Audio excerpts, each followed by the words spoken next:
Murshidabad medical college হাসপাতালে অভিশপ্ত শনিবারের এই স্মৃতিগুলো এখনো দগদগে। দম বন্ধ করা কালো ধোঁয়ায় ঢাকা অপরিসর রাস্তায় প্রাণে বাঁচতে হুড়োহুড়ি পড়ে গিয়েছিল রোগী ও তাদের পরিজনদের মধ্যে। কিন্তু কেন এই পরিস্থিতি তৈরি হলো, নিজে চোখেই দেখুন।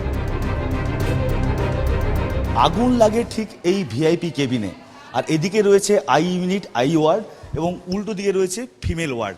এখান থেকে যদি এই ফার্স্ট ফ্লোর এখান থেকে যদি কি বেরিয়ে র্যাম্প দিয়ে রোগী নিয়ে নামতে চান, তাহলে অদ্ভুত ব্যাপার এখানে দেখা যাচ্ছে যে এই বারান্দায় আসতে হবে, এসে তারপর এই হচ্ছে র্যাম্পের রাস্তা, আর এই র্যাম্পের রাস্তা বন্ধ করে এখানে করা হয়েছে প্লাস্টার রুম, এবং এখানে তালা বন্ধ।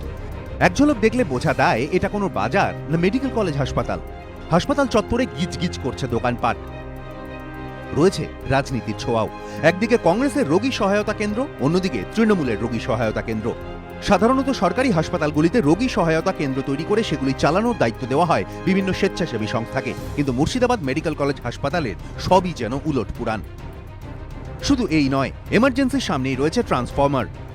স্বাস্থ্য দপ্তরের বড় বড় কর্তারা গত দুদিন ধরে এলেও মুর্শিদাবাদ মেডিকেল কলেজের কিন্তু হাল ফিরছে না। ইমার্জেন্সির ঠিক উল্টো দিকে রয়েছে বড় ট্রান্সফরমার, যেখানে আগুন লাগা বা ফ্ল্যাশিং হওয়াটা যে কোনো মুহূর্তে সময়ের অপেক্ষা। এছাড়া হাসপাতাল চত্বর জুড়ে হাই ভোল্টেজ ওভারহেড তার, এমনকি মাটি ফুঁড়ে উঁকি মারছে বিদ্যুতের আন্ডারগ্রাউন্ড লাইন। হাসপাতাল চত্বরে ডাঁই করে রাখা রয়েছে কাটা গাছপালা।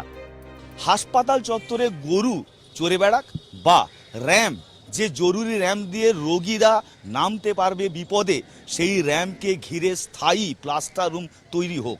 আর যতই বেহাল হোক না কেন এই মেডিকেল কলেজ, এখানে কিন্তু একটা জিনিস আমরা চোখে পড়বেই, সেটা হচ্ছে ওয়ার্ক ইন প্রোগ্রেস। তবে এই কবে শেষ হবে তা কিন্তু কেউ জানেন না। ক্যামেরায় সন্দীপন গুপ্তর সঙ্গে নিমাই পান্ডা, ABP আনন্দ, মুর্শিদাবাদ।